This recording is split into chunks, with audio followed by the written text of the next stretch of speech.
Di malam yang sepi, Andi, mahasiswa yang baru saja pindah ke sebuah kos murah di pinggiran kota. Kamar yang ia sewa kecil, hanya cukup untuk tempat tidur dan meja belajar, tapi itu sudah cukup untuknya. Malam pertama di sana terasa biasa saja, hingga pukul 2.33 dini hari, saat ia hampir tertidur. Tok! Tok! Tok! Terdengar suara ketukan pelan di pintu kamarnya. Andi terkejut. Siapa yang mengetuk pintu selarut ini? Apakah penghuni kos lain? Dengan ragu, ia bertanya. Siapa?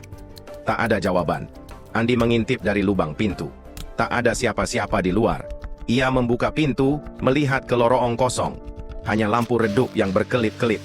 Merasakan bulu kuduknya merinding, ia segera menutup dan mengunci pintu, lalu kembali ke tempat tidur. Keesokan malamnya, tepat pukul 2.33 dini hari, ketukan itu terdengar lagi. Tuk, tuk, tuk. Andi kembali bertanya, siapa? Tetap tak ada jawaban. Kali ini, ia terlalu takut untuk membuka pintu. Ia hanya bersembunyi di balik selimut hingga pagi tiba. Siang harinya, ia bertanya kepada pemilik kos. Pak, ada yang sering iseng ketuk pintu malam-malam ya? Pak kos hanya menatapnya dengan wajah serius. Kamar yang kamu tempati sudah kosong selama setahun. Terakhir yang menempati, seorang mahasiswa meninggal di dalamnya.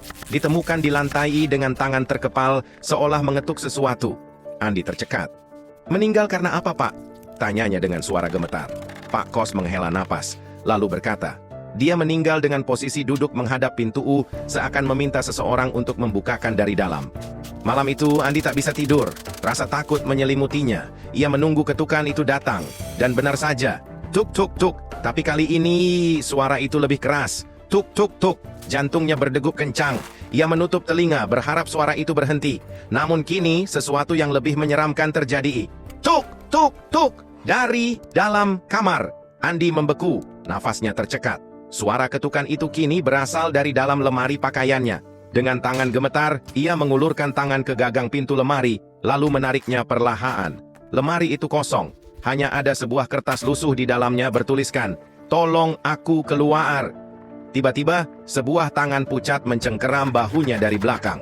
Andi menjerit. "Ah!" Keesokan harinya, pemilik kos mengetuk kamar Andi. Tak ada jawaban. Saat pintu didobrak, kamar itu kosong. Seperti tak pernah ada yang menghuni.